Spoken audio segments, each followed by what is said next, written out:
TMC विधायक रामेंदु सिन्हा ने राम मंदिर को लेकर एक विवादित बयान दिया है। उन्होंने राम मंदिर को अपवित्र स्थान बताया है।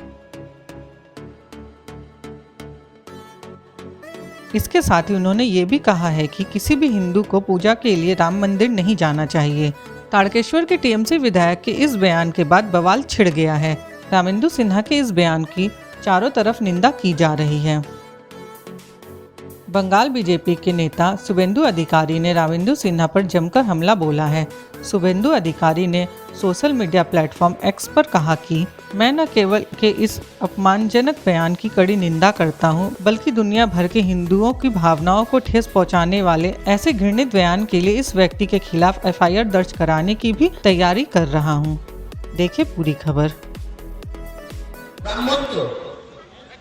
ব্রাহ্মণ ছাড়া কেউ পুজো করে কি জোরে বলুন?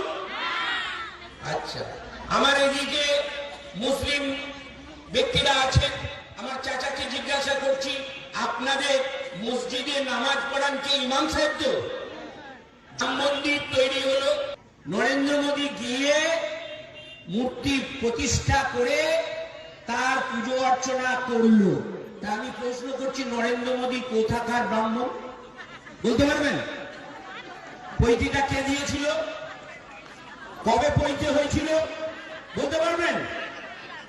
তাহলে দেখুন হিন্দু ধর্মকে কত নোংরা জায়গায় নিয়ে গেল।